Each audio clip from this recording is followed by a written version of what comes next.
we are the only creature that can contemplate, first of all, that can contemplate and actually research our own point of origin, you know, and look into that. That's one point that you said. But then the other one is the only way for us to get answers is to look at that point of origin, research it from many different perspectives and bring them together, fuse them together. And that's what you started with when you talked about this story about this new telescope, is that scientists recognize they cannot build the picture of, of the origins of the universe if they don't collaborate from many different places, many different resources, many different areas on planet Earth that will have to be analyzing all that information and putting together that picture and so on.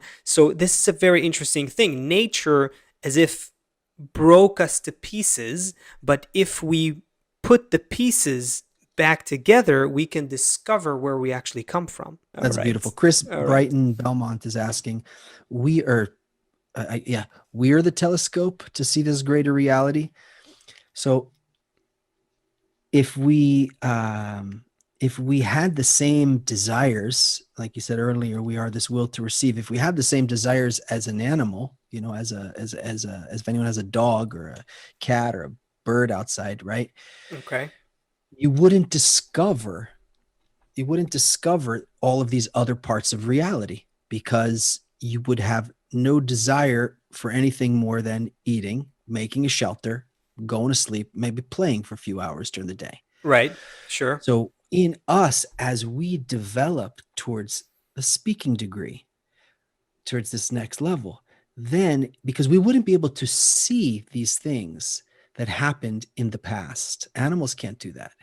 We can actually watch a movie of our origin. It's like watching a movie of our grandpa and grandma. Yeah. Right now, we're going to watch a movie of our great grandparents. But we now, in order to do that, I need to get on the phone with you in Chile, where this thing is going to be, and I'm in Tel Aviv, or I'm in New York, or I'm right. And I need to write you emails, and we need to think together, and we need to collaborate, and we need to communicate in order to build these tools. So when Chris says we are the telescope to see this greater reality, the we is as we as humanity integrate ourselves through our language, through our thoughts, as we develop and come closer and learn how to work together more. The telescope is one thing. We're talking about a spiritual technology, but the telescope is a very good example. When we start to learn how to collaborate together, to understand what the other one sees from their perspective, and because you're not going to be able to piece this, we won't be able to successfully see what's happening unless it's seen from many different perspectives. Okay. Right. So once we start and we need to speak to do this, we need to spend money to do this, we need to maybe travel between we have to make these and if you and I start fighting with each other, right? I mean, fighting at some level, it's good, because I want to discover it and you want to discover it, as long as we stay within the framework.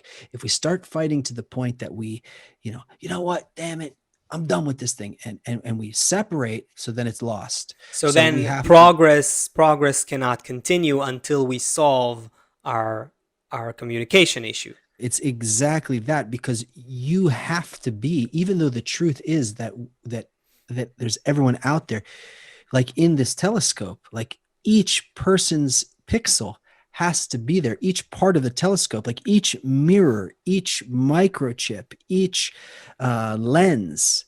It's true. It has to perform specifically. And then the truth will come into the big picture will come into focus. But yes, each person truly sees what they truly see, but there's a bigger truth that we can't see without this interconnection.